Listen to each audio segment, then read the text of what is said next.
오늘 리얼 파워 네 번째 시간, 진짜 능력 네 번째 시간. 오늘 제목은 생존, 그 절실한 현장에 숨겨진 능력. 생존, 그 절실한 현장에 숨겨진 능력. 이런 제목으로 말씀 나누겠습니다.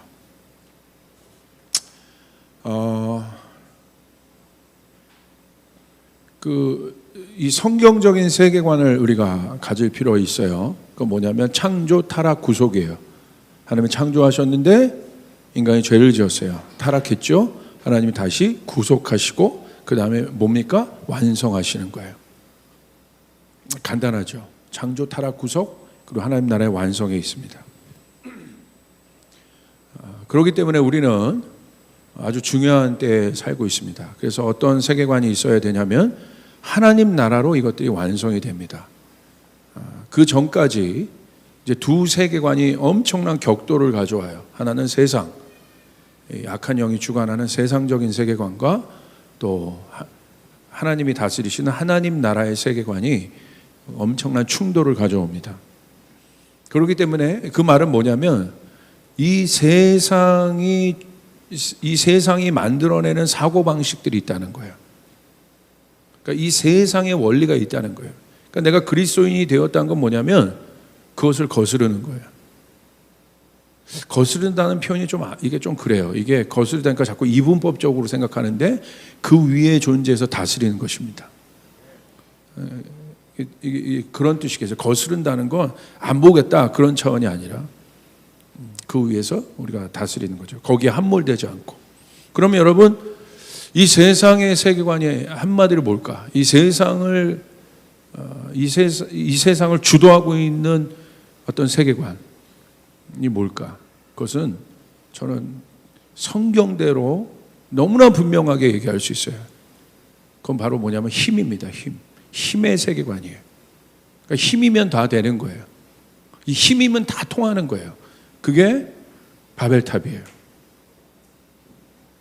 그러니까 하나님보다 높아지고자 하는, 사실 사단의 유혹은 무엇입니까? 네가 하나님을 능가하는 존재가 되라 였고, 그것에 대한 결과가 사실 바벨탑으로 나타나죠. 그러니까 바벨탑의 핵심은 뭐예요? 힘을 키워서 하나님을 능가하자는 것입니다. 그러니까 결국 힘에 대한 것이 힘. 근데 여러분, 성경에는 두 가지 힘을 얘기하고 있어요. 하나는 육의 힘, 또 하나는 영의 힘을 얘기하고 있습니다. 육의 생각, 영의 생각을 얘기하고 있습니다. 굉장히 분명하죠. 그러니까 육의 힘들을 쓸 때, 육의 힘을 사용하여 갈 때, 결국 우리의 삶 가운데 주어진 건 뭐냐면, 아마 이 부분에 자유로운 사람들이 별로 없을 텐데, 긴장, 불안, 피곤함 등이에요. 왜냐하면요, 힘의 특성이 있어요. 힘이란 건. 힘은 에너지를 요구합니다. 에너지를 요구한다는 건 뭐냐면 힘의 특성 자체가 상승시키고자 하는 그 본성이 있는 거예요. 힘을 가진 사람은 그 힘을 분출하거나 상승시키고 싶어 해요. 이게 참 재밌는 거죠. 그러므로 그 관점으로 이 세상을 보면 이 세상이 보입니다. 힘의 시대이기 때문에. 에너지를 최고로 올리고 있는 거예요.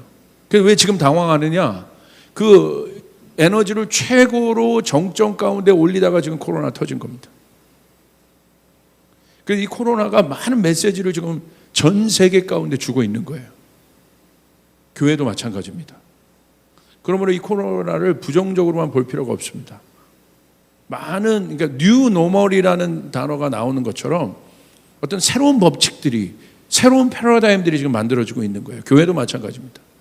저도 지난 목금토 이 선교계에 관계된 모든 분들이 함께 모여서 50명 지도자들이 모여서 2020 평창 포럼이라는 포럼을 급하게 저희가 갖고 함께 마음들 나눴어요. 결국 똑같더라고요. 던져지는 모든 내용들은 새로운 것이 필요하다는 거예요.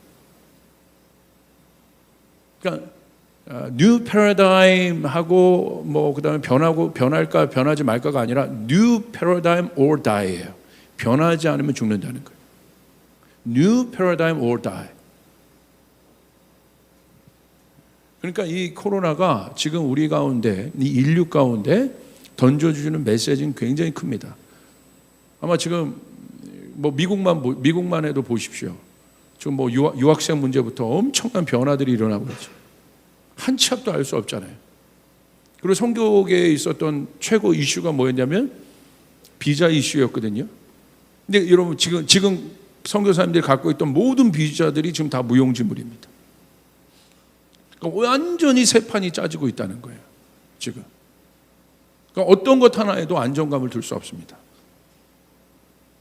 그러니까 그 모든 힘들이 증폭되고 있는 그때, 정점을 향해 달려가고 있는 그때 코로나가 딱 터진 겁니다. 그래서 지금 몹시 당황하고 있는 거죠. 왜? 그 세계관으로는 이것을 풀 수가 없는 거예요. 해답이 안 나온 겁니다. 자, 그 대표적인 예가 뭐냐면 자동차예요. 우리 남자들이 특별히 자동차를 좋아합니다. 그래서 여러분 유튜브 보면 자동차 프로그램이 많아요. 자동차 소개하고. 근데 자동차는 그냥 탈 것이잖아요. 탈 것. 근데 왜 이렇게 남자들이 이 자동차에 열광할까? 그러니까 자동차를 탈 것으로만 보지 않죠. 뭐에 관심이 있어요? 자기 자동차의 배기량, 몇 cc가 나오느냐, 토크가 어떻게 되느냐, 몇 마력이냐, 이런 거에 관심이 있어요. 그러니까 뭐 우리가 아는 람보르 땡땡 뭐 그런 자동차는 뭐 소리가 어떻습니까? 벌써 소리가 뭐 이게 다르잖아요. 벌써 이게 짐승 소리가 이게 다르잖아요.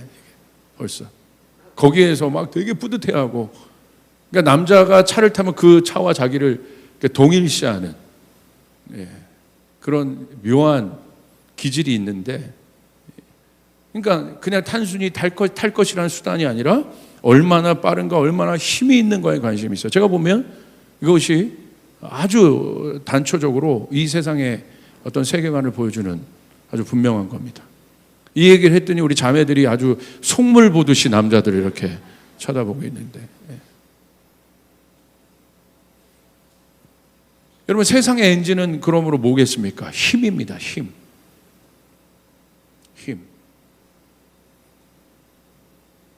이 힘은요, 한계 상황을 넘어서려고 해요. 그러니까 인류의 모든 역사를 보십시오. 한계를 자꾸 넘어서려고 해요. 지금 화성까지 여러분 로켓을 쏘아 올리는 그런 단계까지 지금 간 거죠.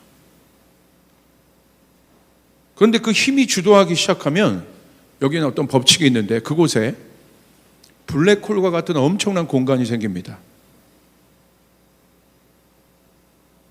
여러분 눈에 안 보이지만 힘이 주도하고 있는 이 시대에 블랙홀과 같은 엄청난 스페이스가 지금 만들어져 있어요. 그것이 우리 내면이든 우리 가족이든 우리 공동체건 어디든 힘이 주도하고 있는 곳에는 블랙홀과 같은 엄청난 공간이 마련되어 있는데, 그 블랙홀이 의미하는 건 뭐겠습니까? 블랙홀은 빨아들인다는 거예요. 다 빨아들이는 게 블랙홀이에요. 그러니까 힘이 주도하고 있는 곳에 모든 것을 빨아들이는 블랙홀이 만들어져 있는데, 근데 그 블랙홀이 결국 뭐까지 빨아들여요? 우리 자신까지 빨아들여요. 내 정체성까지 빨아들이고 있다. 그래서 그 힘에 함몰되는 것입니다. 그러니까 예를 들어서 돈이 힘의 중심이라고 생각하는 사람은 결국 뭐예요?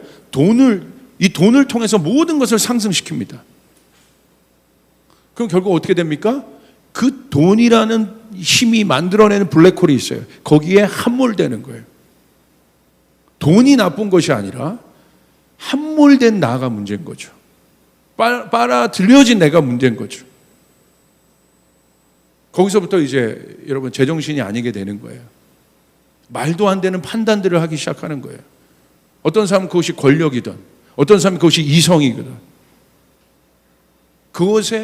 그것이 우리 안에 어떤 중심적인 힘이 되었을 때 뭐가 됩니까? 반드시 내 자아를 빨아들이는, 나를 빨아들이는 공간이 생긴다는 거예요. 그래서 우리 청년들이 어느 정도 가다가 툭 흔들리는 청년들이 있어요. 절대 그렇게 생각하지 않는 사람인데 왜 이렇게 지금 결정도 저렇고 혼돈스럽게 살지? 왜 저러지? 누가 봐도 알도록. 그건 왜 그러냐면 함몰되어 있는 거예요. 지금 깨진 거죠. 지금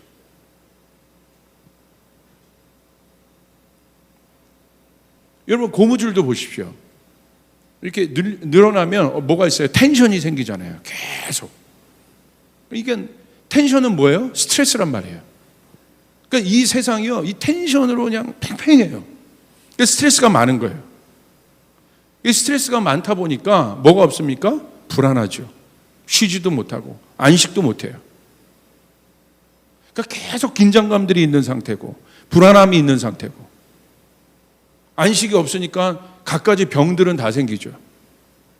그러니까 요즘에 보면 현대사회에 제일 결국 이 많은 병들이 일어나는데 이 병들이 결국 어디로 다 귀결되냐면 심장이랑 뇌병입니다. 뇌도 쉴 수가 없는 거예요. 계속 돌아가는 거예요. 계속. 그러니까 왜 뇌질하는 환자들이 그렇게 많이 나오냐? 이게 돌아가고 있기 때문에. 이 힘의 사고방식에서는 엔진이 멈추는 걸 절대 원하지 않아요. 계속 돌리는 거예요. 뇌질환이 엄청나게 증가되고 있습니다. 심장도 마찬가지입니다. 음식도 그렇지만 심장병들이 왜 증가돼요? 왜 요즘에 그런 심장병으로 젊은이들 중에서도 막 급하게 막 세상 떠나는 분들이 많아요? 왜 그렇습니까? 그 텐션이 계속 있다 보니까 정확한 리듬에 맞춰 심장이 뛰어야 되는데 뭐예요? 심장 박동수가 불안하니까 어떻게 해요? 계속 돼요. 그러니까 심장이 지치는 거예요. 심장이 낼 수 있는 마력은 얼마 안 되는데 자기가 갖고 있는 낼 수 있는 그 비트보다 더 빨리 뛰는 거죠. 훨씬. 그러니까 얼마나 피곤합니까? 그러니까 음식도 그러니까 모든 순환계들이나 이런 데가 다 막혀요. 그러니까 어떻게 해요? 피를 뿜어내려고 막 더. 그러니까 계속 지치고 영혼육이 계속 다 지치는 거예요. 그게 바로 뭡니까? 힘이 다스리는 세상이에요. 우리가 사는 세상. 힘의 엔진이 돌아가고 있는 곳. 성경 보십시오. 바벨탑이 그 예입니다. 아주 정확하게 나와 있어요. 육의 힘이 멈춤없이 계속 증가되는 곳이 어디예요? 바벨탑. 성경은 정확하게 보여주고 있는 거예요. 하나님 나라와 다른 시스템이 어떤 시스템인지 성경은 보여주고 있는 거예요. 창세기 11장 4절, 여러분 이 말씀을 꼭 기억하십시오. 이게 세상을 볼 수 있는 아주 굉장히 본질적인 키워드입니다. 이것들이 풀리고 보면 여러분 어느 영역에 있던 그 영역들이 다 보이기 시작할 거예요. 다른 차원에서 보이기 시작할 거예요. 그 다른 차원에서 보이기 시작할 때 여러분 가운데 지혜가 부어지고 여러분 가운데 창조적인 아이디어가 부어지고 가장 중요한 이 시대 가장 중요한 뭐가 부어져야 되면 정보가 아니라 정보를 뚫어버릴 수 있는 정보를 만들어내는 인사이트가 부어지는 거예요. 여러분 이 시대는 그 통찰력이 필요한 때입니다. 봐야 돼요. 알아야 돼요. 성경에서 이 세상이 어떻게 돌아가고 있는지를 너무나 명확하게 얘기하고 있어요. 어떻게? 또 말하되 자 성읍과 탑을 건설하여 그 탑 꼭대기를 하늘에 닿게 하여 우리 이름을 내고 온 지면에 흩어짐을 면하자 하였더니. 그러니까 결국 이런 힘이 돌아가는 이 바벨탑적인 이 세계관에서 여러분 기뻐요? 기쁨이 있습니까? 정말 기쁩니까? 어디에서 기쁨을 찾아요? 행복해요? 행복하십니까? 결국 그 질문이 마지막에 오는 거예요. 이게 존재적인 질문들이에요. 나 기쁜가? 나 행복해? 나 뭐 때문에 이렇게 하는 거야? 돈을 벌기 위해서 열심히 했는데 왜 이러지 이 마음이? 이 정도 가면 뭔가 해결될 줄 알았는데 갔어. 왜 이러지? 아닌데 이거 뭐가 또 있나? 여러분 바벨탑의 특징을 한번 보십시오.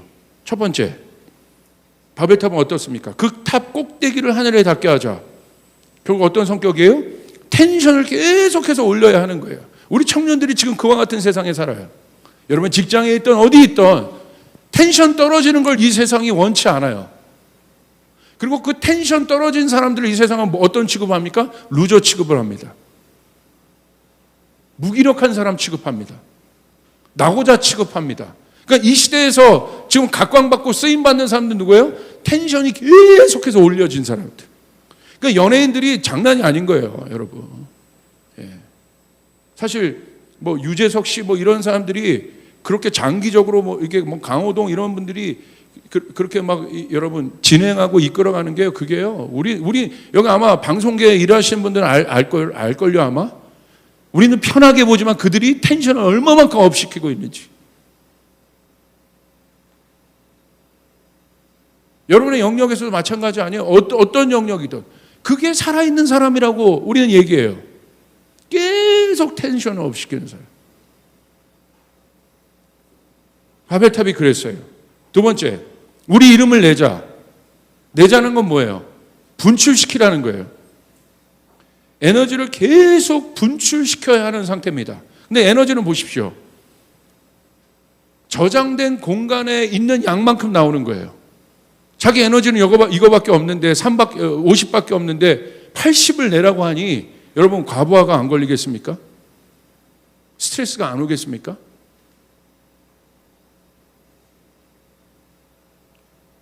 분출시켜라, 내어라. 이게 바벨탑이에요. 세 번째, 흩어짐을 면하자. 이건 왜 여러분 이게 중요하냐면 바벨탑의 시작과 동기를 보십시오. 왜 시작했어요?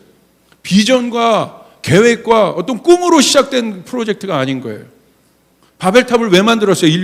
인류 전체를 이끌어가는 엔진인데 시작이 뭐예요? 흩어짐을 면하자는 거예요. 뭐예요? 부정적인 거, 트라우마예요. 어떤 트라우마입니까? 노아의 홍수의 트라우마가 있는 거예요. 인류 가운데. 트라우마에서 만든 게 바벨탑이에요. 새로운 비전, 새로운 꿈, 새로운 것으로 뭔가를 개척해내고 이루어보자는 것이 아니라 인간이 이 땅을 다스릴 새로운 엔진을 바벨탑으로 만들었는데 그게 바로 뭐예요? 시작이 트라우마한 거예요. 그러므로 이건 영적인 법칙입니다. 결국 어떻게 됩니까? 시작한 대로 끝나는 거예요. 그래서 시작이 반이라고 얘기하는 거예요. 보십시오. 인류가, 여러분이 태어났을 때 인간이요, 아무것도 없는 상태에서 옵니다. 시작이 그래요. 갈 때도 그래요. 똑같은 거예요. 어느 누구도 여기서 벗어날 수 없어요. 똑같이 빈손으로 와서 빈손으로 가는 겁니다. 이거 아니라고 생각하는 사람 한번 손 들어보세요. 저는 태어날 때부터 이미 근육질로 이렇게 해서 태어났습니다. 아니잖아요. 시작과 끝이 똑같은 겁니다. 거기서 지금 도토리 키재기하고 있는 거예요. 그 사이에서. 모든 이걸 우리는 뭐라고 해요? 운명이라고 얘기해요. 이 운명, 인간에게 주어진 이 절대적인 운명을 벗어날 사람이 있어요? 없잖아요. 아무도 없잖아요. 그러므로 하나님도 시작과 끝이 같습니다. 알파와 오메가. 할렐루야. 그러므로 어떻게 시작했는지가 중요한 거예요. 그래서 거듭남은 뭘 말하는 거예요? 새로운 시작을 말하는 거예요. 그래서 다시 태어난다는 것이에요. 뭔가 개조해서 간다는 것이 아닙니다. 다시 태어났다는 거예요. 다시 시작된다는 거예요. 그래서 born again이라고 하는 거예요. 이미 옛 시스템, 옛 자아는 죽었다. 우리는 다시 시작한다. 할렐루야. 개조 프로젝트가 아닙니다. 착각하면 안 돼요. 인간은 리포메이션, 자꾸 뭔가 개혁하고 개조하려고 하는데 성경 그렇지 않아요. 사울을 개조해서 쓰십니까? 새 것을 일으켜버리시죠. 이게 원리입니다. 영적 원리예요. 그러므로 바벨탑은 시작 자체가 부정적이에요. 시작 자체가 안 좋아요. 그러므로 결론도 그렇게 되는 거예요. 그러면 여러분이 어떤 일들을 계획할 때 반드시 비전이 임해야 되는 것입니다. 반드시 여러분 꿈을 붙잡아야 되는 것이에요. 하나님부터 소망 가운데 있어야 되는 것이에요. 시작한 대로 바라보는 대로 될 것입니다. 그것으로 결론을 여러분의 인생의 성공은 거기에 달려 있는 거예요. 어떻게 시작할 것인가. 그러므로 여러분 이제 우리가 이 원리를 알았다면 이제 진짜 능력이 무엇인지를 우리가 한번 질문해 봐야 돼요. 나는 어떤 힘으로 지금 움직여지고 있는가? 만약에 내가 어떤 힘으로 움직여지는지를 내가 알려면 뭘 봐야 되냐면 나의 엔진 상태를 점검해 보면 돼요. 지금 나의 엔진 상태가 어떤 상태냐. 아까 제가 여러분에게 말한 것처럼 지치고 불안하고 두렵고 하나도 기쁨이 없고 샬롬이 없고 그런 상태로 내 엔진이 계속해서 유지되고 있다면 지금 점검해 봐야 돼. 반드시 이 기간 안에, 이 코로나 기간 안에 우리에게 주어진 시간이라는 생각이 있어요. 준비하고 하나님께서 여시는 새 비전, 새 꿈, 새 하늘, 그래서 뉴 노멀이라고 하는 거예요. 새로운 패러다임. 그것이 없으면 앞으로 시대에 살 수 없다고 얘기하고 있는 거예요. 그 변화가 우리 가운데 일어나기 바랍니다. 그러기 위해서는 직면하여 점검해야 돼요. 점검하는 일은 아주 쉽습니다. 몇 가지 질문들을 한번 해봅시다. 제가 한번 질문을 해볼게요. 제가 한번 제 아내도 저를 보면서 한번 질문해 본 거예요. 긴장감 없는 사람이 없죠. 그럼 한번 질문해요. 긴장감이 있는가 오늘? 난 지금 긴장감이, 만약에 평안 가운데 있으면 괜찮죠. 근데 내 안에 긴장감이 있다면, 아니면 그런 패턴들이 내 안에 계속 반복되었다면 먼저 질문해 봐야 돼요. 긴장감이 있는가? 두 번째, 긴장감이 있다면 두 번째 질문, 무엇 때문에 긴장하고 있느냐? 왜 내가 긴장하고 있지? 알 수 없는 이 불안과 두려움이 왜 있는 거지? 아무것도 일어난 것이 없는데 무엇 때문에 내 안에 이 긴장이 있지? 두려움이 있지? 두 번째 질문을 해봐야 돼요. 해보시고 계세요? 해봐야 됩니다. 이게 아주 중요한 영적 원리예요. 하나님께서 일부러 우리를 그와 같은 상태로 두실 때가 있어요. 근데 거기서 많은 것들을 배워요. 그러니까 지혜로운 사람, 똑똑한 사람, 정말 하나님께서 쓰시는 사람은 그 순간 넘어가지 않아요. 왜 그러지 이거? 나 왜 자꾸 지치는 거야? 그때 깨닫는 거죠. 뭔가 내 안에 알람이 들어온 거예요. 그러니까 속 사람을 단련하면 이런 일들이 일어나요. 예를 들어 이런 겁니다. 우리가 육신적으로도 이 인체가 놀라운 게 뭔가 이상이 생기잖아요. 그러면 저절로 알람이 뜨는 거예요. 신호를 주는 거예요. 속 사람도 똑같습니다. 속 사람이 살아있다면 뭔가 하나님으로부터 오지 않은 어떤 일들이 내 안에 계속 움직여지고 그것이 힘이 되고 있다면 내 안에 알람이 뜨는 거예요. 질문해 봐야 되는 거예요. 왜 이러지? 왜 이런 마음들이 내 내면 안에 계속해서 일어나고 있는 거지? 긴장의 이유는 무엇인가? Why? 이제 Why를 질문하기 시작하죠. 왜 그렇지? 두 번째 카테고리로 가봅시다. 피곤함에 대해서 한번 물어보세요. 피곤한 분들 있어요? 밑으로 손 들어보세요. 저도 지금 엄청 피곤한데. 우리 그 엄청난 분들 강의를 50명이 한 번씩 다 발표했으니까. 물론 저도 했지만. 자, 다음부터는 제가 하여간 아니겠습니다. 열심히 부르면 가야지. 가기 싫었지만 할렐루야. 피곤함이 있는가? 그렇다면 넘어가지 마세요, 제발. 그래 바뀌죠. 무엇 때문에 피곤한가? 질문하셔야 돼요. 왜 피곤하지? 내가 예배 때마다 자꾸 졸아. 질문해 봐야 돼요. 라이프 스타일이 바뀌어야 되거든. 피곤함이 지속되어 있는가? 질문해 봐야 돼요. 이 피곤함이 내 안에 계속해서 이 피곤한 곰 몇 마리를 이거 짊어지고 사는 사람들이 있잖아요. 근데 그게 어떤 일 때문에 단순하게 피곤하면 괜찮은데 이게 계속해서 내 안에 이 피곤함이 증가되고 있는가? 피곤함이 풀어지고 있는가? 그렇다면 피곤함이 풀리고 있는가? 아니면 계속 피곤함이 적재되어 있는가? 그 다음에 이 질문이 중요한데, 쉴 수 없게 할 정도로 움직여야 하는 마음의 동기가 기쁨이에요. 자, 목사님, 그런데 저도 다 알겠어요. 그런데 제 상황이 쉴 수 없어요. 계속해서 움직여야 돼요. 근데 그럼 묻는 거예요. 그 상황이 쉴 수 없을 정도로 움직이는 상황인데 기쁜 마음으로 움직이고 있냐는 거예요. 만약에 그렇지 않다면 여러분 굉장히 어려운 단계로 갑니다.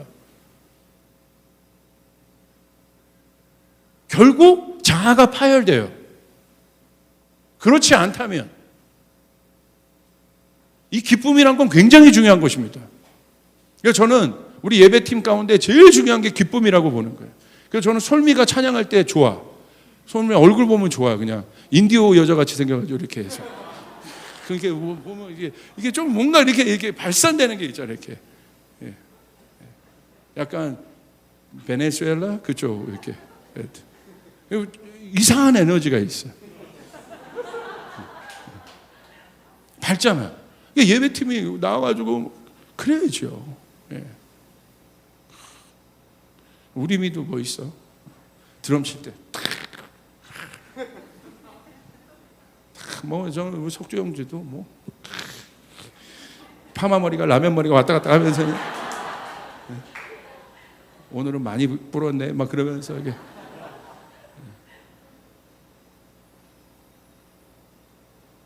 그거죠. 또한 피곤함이 다른 부정적인 감정으로 지금 분출되고 있는가? 점검해 볼 수 있잖아요. 분노로, 짜증으로. 그걸 안고 가면 안 됩니다. 마지막 영역의 점검입니다. 이 질문 해보세요. 영적인 점검이에요. 나는 하나님의 임재를 경험한 적이 있는가, 최근? 내 신앙생활 안에 하나님의 임재를 경험한 적이 있는가, 지금? 만약에 그렇지 않다면 심각한 거 아니에요? 두 번째, 예배 때 나는 눈물이 난 적이 있는가? 눈물이 있다는 건 마음이 부드럽다는 거예요. 그 감격의 눈물을 예배 때 내가 흘려본 적이 언제인가? 만약에 그렇지 않다면 점검해 볼 필요 있어요. 세 번째, 하나님 때문에 오는 기쁨과 충만함을 경험한 적이 나는 언제인가? 보십시오. 코로나는요, 성경에 기록될 앞으로 일어날 많은 일들이 있잖아요. 우리가 부인할 수 없잖아요. 성경에 뭐라고 기록되어 있어요? 환난 수준이에요. 교회와 성도는 환난을 통과하고 마지막 때 그 환난을 통과한 남은 자가 하나님의 영광을 보는 것입니다. 그 안에 어떤 일이 일어나요? 많은 교회와 성도들이 배교하는 일들이 일어나요. 그게 성경의 순서예요. 근데 보십시오. 요 정도 왔는데도 교회를 오니 안 오니 이런 사람들이 일어나고 있어요. 저희 교회는 제가 깜짝 놀랐어요. 정말 너무 잘 버티고 있고 오히려 더 강해지고 있고 우리 성도들이 정말 몇 개월 때문에 우리 미리 연습들을 했잖아요. 아마 앞으로도 만약에 2차 웨이브가 온다고 하니까 그러면 우리가 전반기 때 경험했던 것보다 더 안 좋은 일들이 있을 수도 있어요, 이 나라에. 그때 또 그렇게 될 것입니까? 아니죠. 근데 우리 성도들 보니까, 우리 청년들 보니까 제가 칭찬하고 싶어요. 여러분 이렇게 한번 자기를 안아보세요. 그래서 이렇게 잘했어. 자, 여기서 지훈아 잘했어. 지훈아라고 하지 말고 순간 맘먹으려고 그래. 이렇게. 자기를 이렇게 하고 자기 이름을 부르고 잘했다 한번 해보세요. 어려울 때 잘했다. 이게 자기가 안 안아줘요? 이렇게? 그죠? 우리 청년들 잘하고 있어요. 우리 조이풀 제가 봤어요. 딱 오니까 이 정도 체력이 있네. 이번에 나눴는데 뭐 한국교회 뭐 어느 지역에 아주 유명한 그 동네인데 예배 회복률이 5%예요. 5%.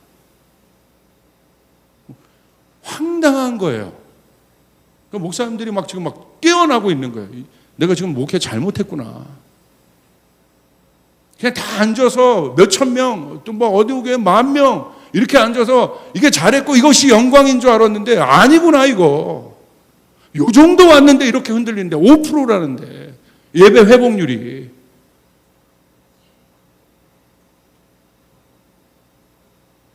심각하게 보시더라고요. 그럼 저는 좋은 시그널로 보는 거예요. 바꿔야겠구나. 정말 본질이 뭐구나. 저는 이 코로나가요, 하나님이요, 한국 교회를 깨워내는 하나님의 마음들이 담겨져 있다고 봅니다. 할렐루야. 아무것도 이 정도인데 여러분 성경에 기록된 그 일들이 일어난다면 어떻겠습니까? 우리가 봐야죠. 하나님의 해결은 무엇이었습니까?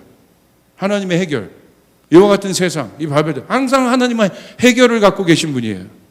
그럼 여러분 모든 문제가 있습니까? 여러분 하나님의 해결을 갖고 있습니다. 하나님은 어떤 문제이든 해결을 갖고 계신 분이십니다. 여러분 믿습니까? 우리 한번 선포. 하나님은 해결을 갖고 계신 분이다.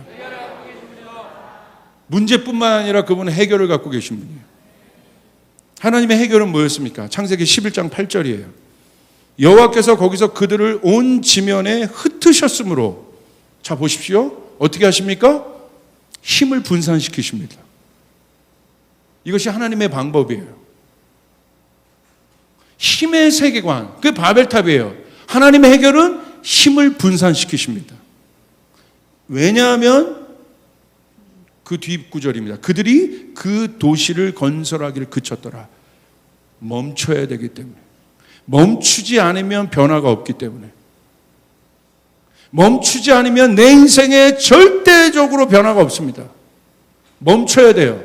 예전에 갖고 왔던 모든 사고방식들이 멈춰져야 돼요. 아멘.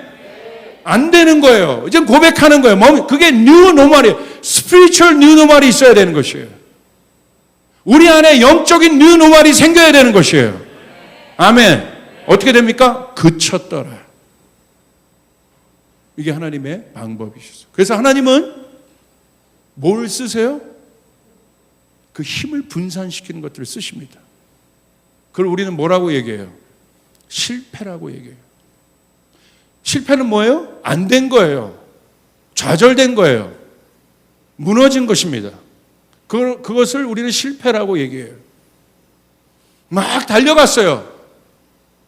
그런데 내가 달려가고 있었던 그 계획들과 꿈과 나의 모든 것들이 무너지는 순간들이 있어요. 내가 원한 만큼의 결과에 도달하지 못할 때가 있어요. 우린 그걸 뭐라고 얘기해요? 실패라고 얘기해요. 하나님은요, 그것을 해결하기 위해서 어떤 방법을 쓰셨어요? 실패라는 방법을 지금 쓰고 계세요. 실패가 답인 거예요. 여러분, 제가 깜짝 놀랐는데 이번 이 선교대회 때 정말 기라성 같은 분들이 나와서 많은 것들을 발표하셨어요. 이야, 정말 기가 막히더라고요. 이런 플랜, 그리고 잘들 하고 계시고 많은 돌파들을 내셨고, 너무 많은 정보들과 계획들과 이런 것들을 듣는데 막 따라가기가 막 급급할 정도로 정말 많은 걸 들었어요. 나중에 멍한 상태. 근데 한 노년에 이제 이미 은퇴하신 정말 이 선교계의 레전드 같은 선교사님 한 분 나오셨어요. 머리가 희끗희끗 다 되셔서.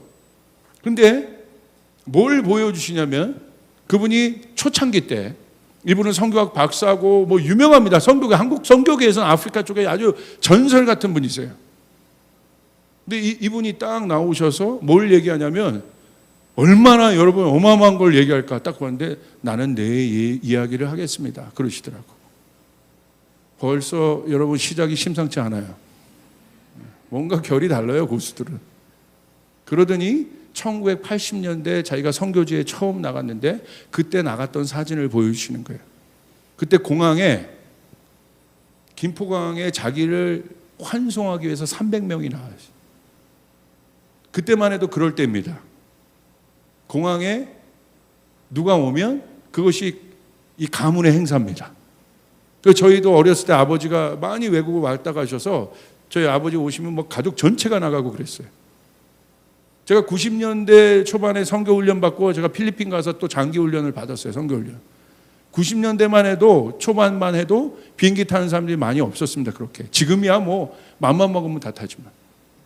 그래서 제가 처음 비행기 탈 때 필리핀 가는 거였는데 아직까지 기억나요. 너무 웃겨. 제가 어떻게 김포공항에 간 줄 아세요? 양복 입고 갔어요. 그랬더니 거기에 이미 오래 비행기를 타신 우리 선배 그 전도사님들이 저를 보고 막 비웃는 거예요. 양복 입고 왔다고. 그래서 제가 처음 비행기를 양복을 입고 타요. 얼마나 떨리는 마음이었습니까? 그러니까 그렇게 갔는데 결국 이분의 전략은 뭐냐? 산무를 산무. No strategy, no plan, 또 하나 뭐 있었어요. 결국은 이분이 가서 이 엄청난 전설적인 선교 사업을 이루어낸 것이 뭐냐면 아무것도 계획도 없이 갔다는 거야. 뭐 알고 간 게 아니라는 거예요.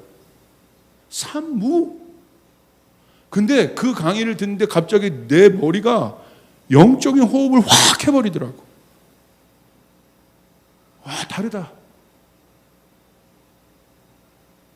그러더니 그 다음 스테이지에서 뭘 얘기하시냐면, 그러므로 우리는 배워야 하는데 뭘 배우십니까? 거기는 그 지도자들에게 확 와닿았어요. 뭘 배웠냐? 자기는 어떻게 했냐? 아무것도 모르는 상태에 그렇게 갔는데 자기는 뭘 배웠냐? 실패를 통해서 배웠다는 거예요. 이 실패를 통한 배움이 가장 확실했다는 거예요. 근데 여러분 보십시오. 이 성공의 패러다임, 이 힘의 세계관에서 실패는 무엇입니까? 우리에게 가장 두려운 거잖아요. 루저가 되는 거, 밀려나는 거. 그 세계관이 우리 안에도 들어와 있지 않습니까? 내가 예수 믿으면서도 예수 믿는 청년과 예수 믿지 않는 청년이 뭐가 다른 겁니까? 술 먹고 안 먹고가 다른 거예요? 그 정도 차이가 무슨 여러분 비겁니까? 술 먹으면 여러분 그리스도인이고 술 안 먹으면 그리스도인. 거꾸로 얘기했네. 할렐루야. 그 정도 레벨의 차이를 성경이 얘기하겠어요? 근데 우리의 논의는 거기에 머물러 있는 거예요. 술 먹었냐 안 먹었느냐. 참 이게 안타까워요. 여러분 보십시오. 오늘 이분이 얘기한 건 뭐예요? 실패를 통해 자기가 배웠다는 거예요. 실패가 선생님이었다는 거예요. 근데 이 세상의 세계관은 그거를 용납을 하지 않는다니까요. 그것으로부터 오는 어마어마한 두려움이 있어요. 그러니까 어떻게 합니까? 이 세상이 요구하는 모든 규격에 나를 넣는 거예요. 그게 바벨탑이에요. 벽돌에 나를 넣는 거예요. 거기서 뛰쳐나오는 자가 없어요. 자유한 자가 없어요. 그러니까 내 자아가 파괴되는 것이에요. 거기서 이 세상이 요구하는 벽돌의 모양에 안 맞거나 이 세상이 요구하는 벽돌에 어떤 성분에 부족하면 그냥 버리는 겁니다. 얼마나 불안하겠습니까? 무엇이 다른 겁니까? 그렇죠? 이건 굉장히 중요한 질문 아니겠어요? 결국 그 하나님께서 이 바벨탑을 통해서 가르쳐 주신 것이에요. 그 육신의 욕망과 힘은 절대 도달할 수 없다. 엔진을 바꿔야 한다. 할렐루야. 흩어버리시는 거예요. 멈추게 하시는 겁니다.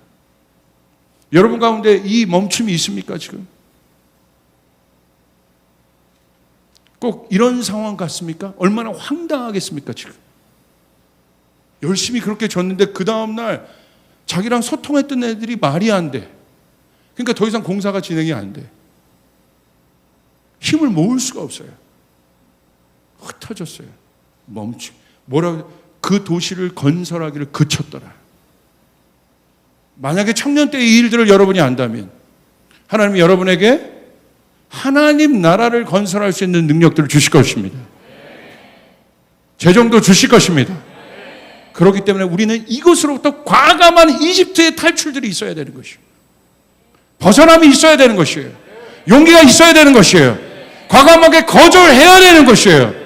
그것은 폭력이에요. 그 규격에 나를 다 넣어버리는 거예요. 하나님이 만드신 세상은 그러지 않아요. 다른 데 조화를 갖고 있어요. 그런데 교회 안에서도 그 세계관으로 들어와요. 그 세계관이, 그 세속적 세계관이 교회 안에 다 들어와 있어요. 모양은 내가 하나님 믿는 그리스도인들 같지만, 그 청년들 같지만 결국 결정적인 상황에서 그것들이 드러나요. 결혼관에서, 직업관에서, 이 영역에서.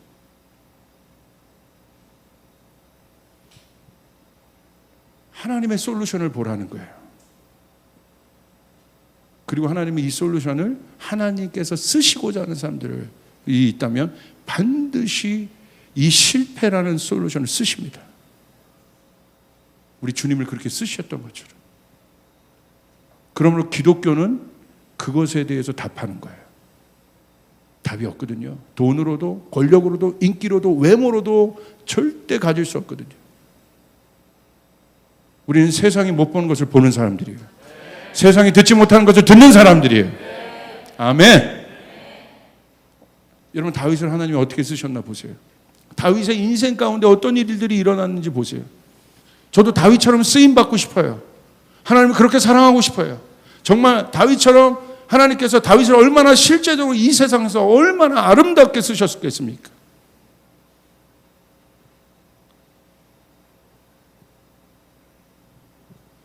그런데 보세요. 다윗의 인생에 어떤 일들이 있었는지. 그 중에 저는 이 장면이 너무 제 마음을 이렇게 두드리는 포인트가 있어요. 그게 바로 오늘 본문이에요. 그날에 다윗이 10절에 보세요. 사무엘상 21장 10절. 그날에 다윗이 사울을 두려워하여 일어나 도망하여 가드왕 아기스에게로 가니. 다윗이요? 오늘 10절에 보시니까 사울을 두려워했대요. 그러니까 다윗 안에 뭐가 있어요? 두려움이 있는 겁니다. 다윗은 두려움이 없는 사람이 아니에요. 오늘 다윗의 마음에도 두려움이 있어요. 우리들처럼. 저도. 목사님은 뭐 두려움 없으시죠? 아니요. 겁쟁이에요, 저는 진짜. 얼마나 겁이 많은지. 유리 멘탈이고요. 유리 심장이에요. 겉으로만 이렇게 목소리만 클 뿐이에요. 진짜로 그래요. 정말 이 두려움이 있어요. 11절 보세요. 아기스의 신하들이 아기스에게 말하되 이는 그 땅의 왕 다윗이 아니니까 우리가 춤추며 이 사람의 일을 노래하여 이르되 사울이 죽인 자는 천천히요 다윗은 만만히로도 하지 아니었나이까 한지라. 근데 뭐라고 얘기하냐면 다윗의 신분이 노출됩니다. 근데 다윗의 신분이 어떻게 노출돼요? 엄청난 자로 노출이 돼요. 이미 다윗은 세상의 패러다임으로 볼 때 성공한 사람이에요. 다윗은 어떻게 지금 유명해졌어요? 사울을 이긴 자예요. 평생 넘어가야 될 다윗에게 있었던 한계점, 그것을 이미 넘어서 소문이 나 있는 사람이 성공한 거 아닙니까? 이미 출세한 거 아닙니까? 그렇잖아요. 여러분이 만약에 이런 음성을 들었다면 여러분 이미 이 세상에서는 성공한 거죠. 이미 다윗은 보세요. 이미 그런 일들을, 그런 음성들을 듣고 있습니다. 우리 그것을 향해 사실 이 세상에 달려가고 우리도 우리 마음 안에 그 마음들이 있잖아요. 적어도 나를 누가 여겨줄 땐 사울을 이긴 자고 사울은 천천히였지만 만만이라고 불리기를 좋아하고 이미 왕으로 불리고 있습니다. 이미 고지에 갔잖아요. 그게 여러분의 목표라면 오늘 본문을 잘 보시기를 바랍니다. 그것이 여러분 청년들 여러분의 인생의 목표라면 오늘 엄청난 궤도 수정이 있어야 돼요. 아멘. 그래 하나님이 쓰십니다. 12절 보십시오.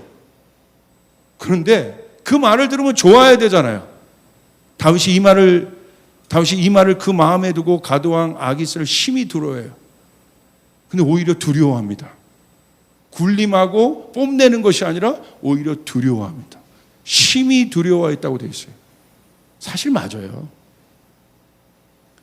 여러분이 올라가려고 하는 그 자리는 남들도 다 올라가고 싶어요. 그렇기 때문에 누군가 거기 올라갔을 땐 어떤 일이 일어나는 줄 아세요? 어마어마한 적이 생겨요. 그건 안 보죠. 그건 안 보이죠. 올라가고만 싶죠. 심히 두려워했다는 거예요. 그 정도 됐으면 이미 물맷돌 던지는 소년으로 불리는 게 아니잖아요. 이 정도 됐으면 괜찮은 거잖아요. 그런데 왜 다윗 안에 해결할 수 없는 엄청난 두려움이 있었냐는 거예요. 왜 내 안에 어느 정도 이렇게 갔는데 내가 청년 생활 때 열심히 신앙생활을 했고 열심히 이렇게 달려갔는데 해결되지 않은 이 두려움이 내 안에 왜 있냐는 거예요. 이 불안함이. 무엇이 문제냐는 거예요. 그것 때문에 다윗은 잠도 못 자고 괴로워하고 힘들어합니다. 13절 보십시오. 다윗의 솔루션은 뭔지 아세요? 정말 우리가 여러분 전에 골리앗 앞에 섰던 다윗의 모습이 아니에요. 그들 앞에서 그의 행동을 변하여 미친 체하고 대문짝에 그적거리며 침을 수염에 흘리며. 여러분 세 번역으로 보시면 이렇게 써 있어요. 그는 그들이 보는 앞에서 미친 척을 하였다. 미치지 않았는데 미친 척을 했다는 거야. 이거 미칠 노릇이죠. 미치지 않았는데 미친 척을 해야 살아나는 거예요, 지금. 원래 미쳤으면 괜찮아.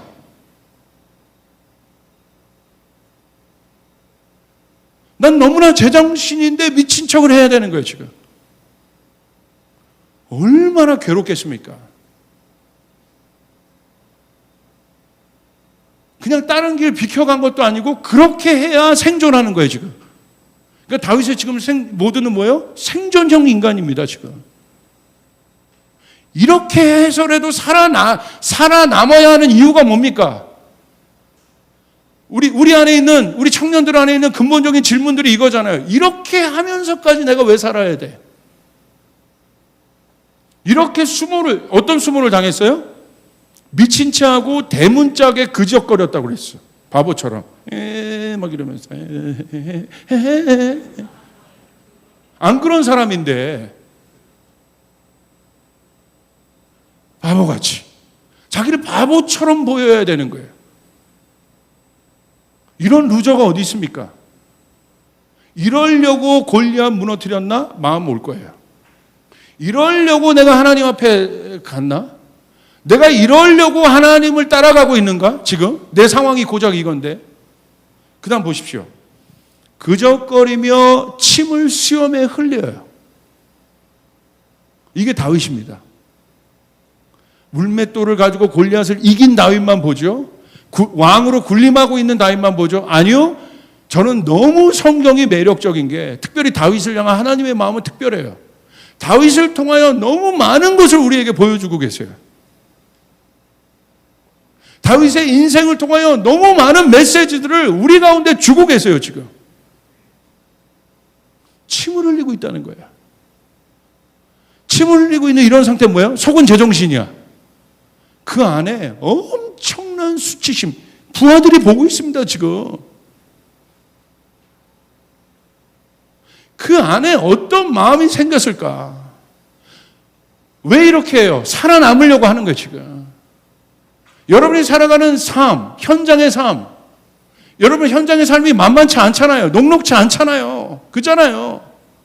그냥 목사님이 믿습니다라고 얘기하지만 사실 여러분이 현장에 들어갔을 때는 사실 만만치 않잖아요. 이렇게 하면서까지 내가 하나님 따라가야 돼? 이렇게 하면서까지 내가 뭔가를 해야 되는 거야, 지금? 이렇게 이런 수치심을 겪으면서까지 내가 살아가야 하는 이유가 뭐지? 세상 사람은 이 정도 왔으면 여러분 생명 끊습니다. 어떻게 하냐고요? 지금 우리나라의 유명한 분들도 어느 단계에 가서 이런 수치심이 몰려오면 생명을 끊어버리죠. 쉬운 거 아니라는 거예요. 삶이 만만치는 않다는 거예요. 우리가 그리스도인으로 살아가고 있는 이 세상, 여러분의 삶이 힘의 구조는 생존형 구조이기 때문에 이런 식으로 다들 버티고 있는 겁니다, 지금. 이 속에서 우리는 어떤 메시지를 잡아야겠습니까? 결국 마지막에 여러분 내놓는 솔루션은 뭐예요?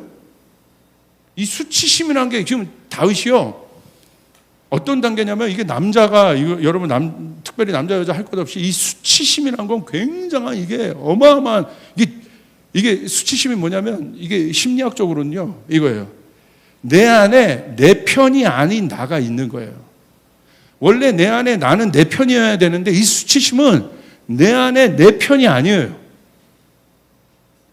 그러니까 이 수치심이라는 감정이 들어오면 엄청난 일들이 일어나요. 내면 안에.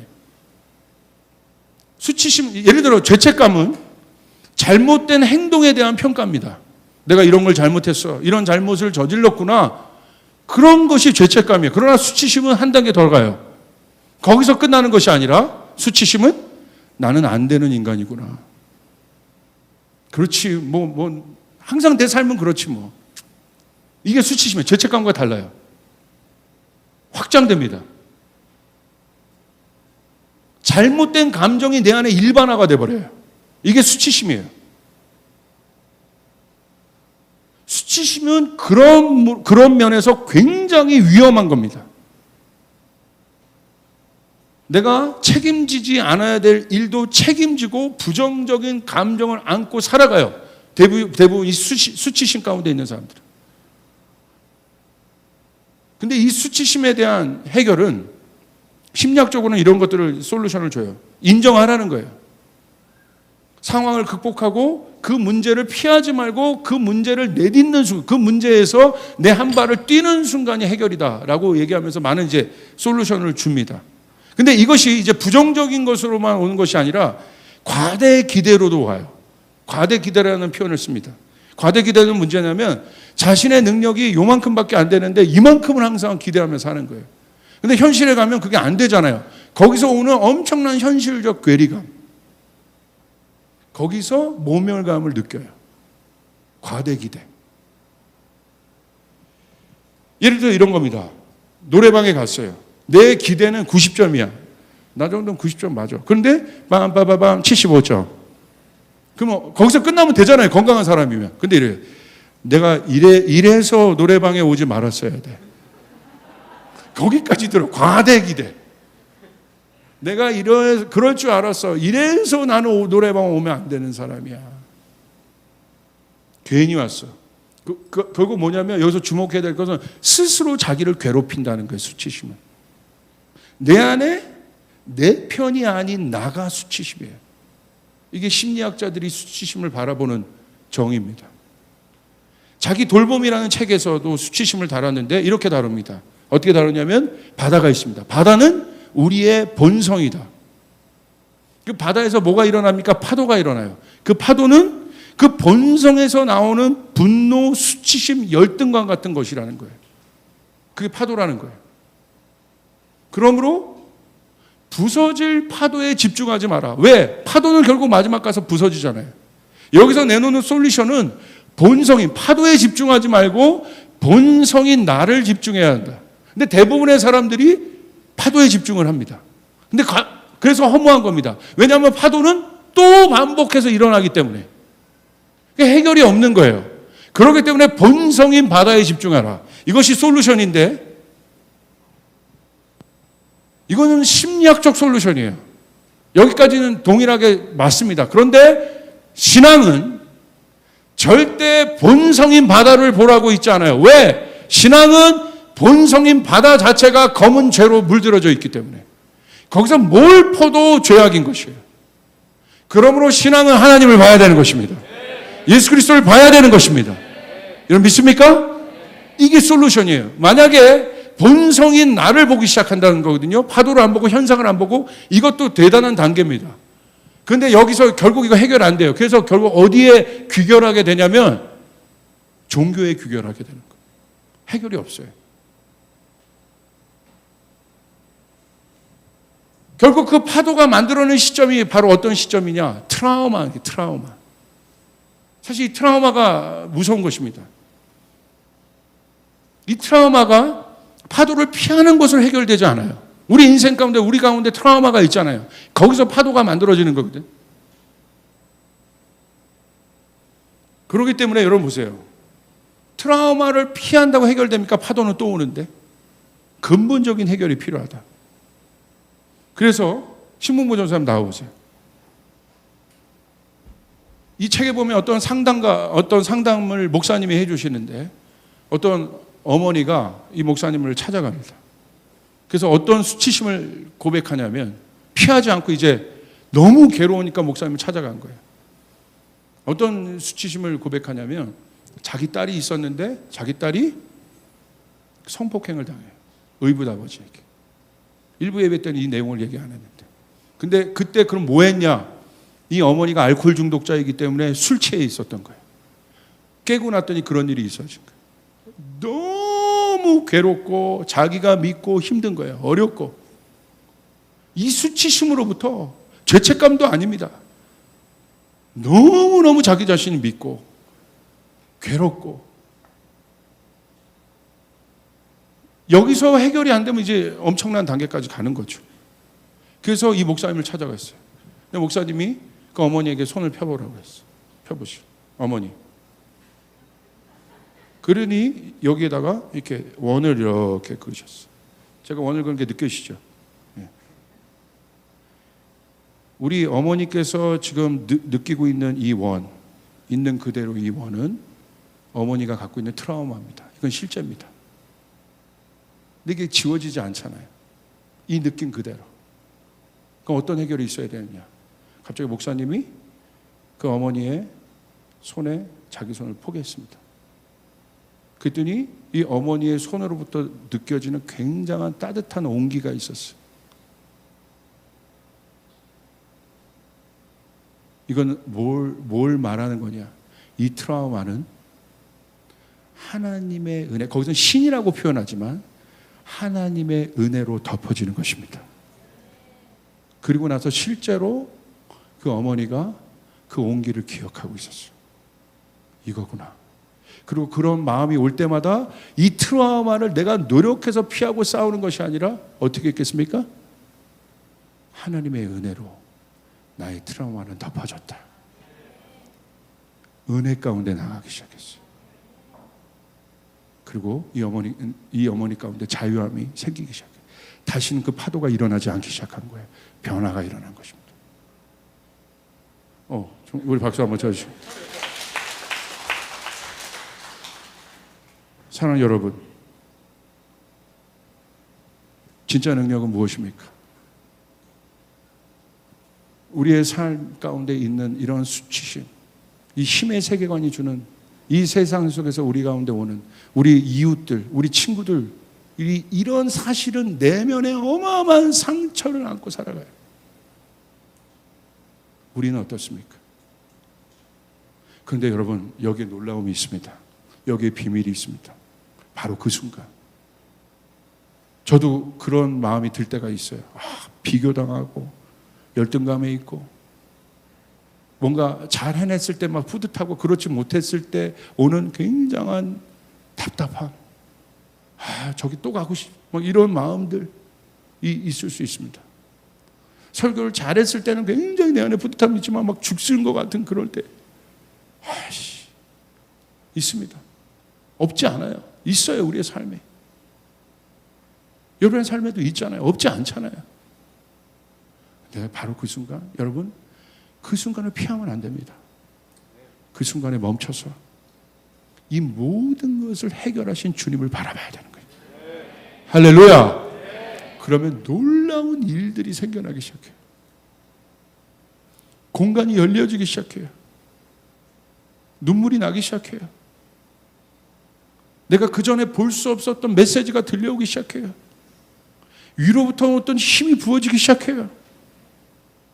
뭔가 나는 그 순간에 괴롭지만 그 순간에 내가 예전처럼 그 트라우마를 피하고 그 순간을 피하는 것이 아니라 나의 수치심과 나의 열등감과 이 모든 것을 이미 짊어지신 십자가 복음으로 우리가 돌아가기 시작할 때 거기 안에 정말 능력이 나타나기 시작해요. 세상은 이 정도 상황 가면 목숨 끊습니다. 그러나 우리가 십자가를 알고 있다는 것, 우리가 하나님을 알고 있다는 것은 이미 그것을 이겨내신, 여러분, 십자가 위에서 우리의 죄를 지시고 우리 주님이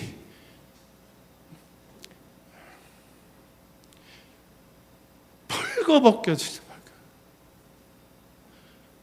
이런 하나님이 어디 있습니까? 이런 하나님이 내가 낭망하고 좌절하고 죽고 싶다, 어렵다, 힘들다고 생각할 그때, 그 순간 여러분, 우리는 그냥 거기서 돌아가면 세상과 똑같아지는 거예요. 이 십자가 위에서 아랫도리가 다 드러난 하늘의 왕이 인간으로부터 그 조롱을 당하면서 우리를 구원하신 것이에요. 우리를 살리신 것이에요. 그 사랑이 우리 안에 있는 것이에요. 우리 그 사랑으로 돌아가야 되는 것이에요. 그러므로 다윗이 여기서 끝나는 것이 아니라, 오늘 다윗의 인생 가운데 이런 일들이 있었지만 생존형 인간으로 비춰질 수밖에 없었지만, 그런데 내가 이러느니, 여기서 여러분 다윗이 이 상황에서 무슨 인생의 의미를 찾겠습니까? 뭘 찾을 수 있겠습니까? 한 치 앞도 보여지는 이와 같은 상황에서 우리 청년들이 그와 같은 분들이 있습니까? 제가 오늘 에스카레이터 올라오면서 어떤 청년을 만났어요. 이 청년이 있는 상황을 제가 어렴풋이 알아요. 그래서 제가 그랬어요. 어깨 툭툭 치면서 좀만 견뎌. 넘어가. 넌 원래 그런 사람 아니야. 이길 거야. 잘할 거야. 그거는 제가 그냥 그 청년에게 립 서비스로 준 것이 아니라 성령께서 그 청년에게 말씀하신 거예요. 할렐루야. 여러분 보십시오. 다윗이 이 정도의 삶을 인생에서 경험했기 때문에 그는 두려움이 없는 거예요. 위대한 왕이 된 것입니다. 어떤 사람도 다윗의 장점은 뭔지 아세요? 다 포용했어요. 어떤 사람도 다윗 앞에. 그래서 다윗에서 통일이 시작된 거예요. 통일 왕국이 시작된 거예요. 다윗 안에서 다 연합되었어요. 그 힘이 어디에서 나오겠습니까? 압살롬이라든지 이런 사람들은 자기 힘으로 뭔가를 뚫어내고 하려고 했지만 그 인생은 비참했습니다. 성경에서 보여주는 위대한 왕 다윗의 모습은 어떻습니까? 왜 이렇게 다윗에게 따르는 자가 많았겠습니까? 목숨 걸고 따랐던 다윗의 용사들이 있었지 않습니까? 이런 모습 보면 여러분 이런 지도자를 따라가고 싶었겠어요? 그럼에도 불구하고 왜 다윗을 따라갔겠습니까? 하나님 앞에 이 정직함이 있었기 때문에. 성경은 그것을 드러내고 있습니다. 그리고 다윗의 평생의 삶 가운데 뭐만을 찬양했어요? 하나님의 신실함을 찬양했습니다. 하나님의 은혜를 찬양했습니다. 할렐루야. 그러므로 사랑하는 우리 청년 여러분, 이와 같은 상황이 혹시 있습니까? 멈추지 않는 파도가 내 삶에서, 인생에서 그런 수치심과 정죄함과 불안함과 두려움의 파도가 끊임없이 나오고 있습니까? 바로 그 순간 멈춰서 우리는 주님을 생각해야 돼요. 근데 어떻게 생각해요? 생각만 해서는 안 돼요. 주님을 붙잡아야 되는 거예요. 주님 나를 도와주시옵소서. 이 연약함 가운데 하나님의 능력이 임하기 시작합니다. 이것을 경험할 때 여러분은 진짜 능력을 갖게 돼요. 진짜 권위를 갖게 돼요. 진짜 하나님의 성품을 갖게 돼요. 이것이 능력이에요. 그래서 다윗은 위대한 거예요. 이 상황까지 갔잖아요. 솔로몬과 다윗의 차이는 딱 이겁니다. 솔로몬은 광야 생활이 없었어요. 그래서 마지막 때 그렇게 끝이 안 좋게 변질됐을지도 몰라요. 다윗은 왜 위대했겠습니까? 끝까지 넘어짐에도 불구하고 왜 하나님이 끝까지 다윗을 붙잡았겠습니까? 이와 같은 인생의 경험이 있었기 때문에. 그러므로 사랑하는 여러분, 혹시 그와 같은 상황 가운데 있는 분들이 있습니까? 해결할 수 없는 트라우마, 정말 능력을 갖고 있으나 결정적으로 그것들이 나를 붙잡고 있는 것들이 있습니까? 그 자리에서 멈춰서 돌아가지 말고 그 자리에서 나의 연약함을 고백하고, 나는 이런 존재입니다, 주님. 이곳에서 다윗이 하나님 앞에 섰던 시들이 어떻겠어요? 그 내면에 엄청난 스트러글링에서 쏟아낸 다윗의 노래들은요, 여러분 빅히트예요. 그거 지금까지 히트하고 있잖아요. 진짜인 겁니다. 그게 그런 노래가 나와야 합니다. 그런 논문들이 나와야 하고요, 그런 기업들이 나와야 돼요.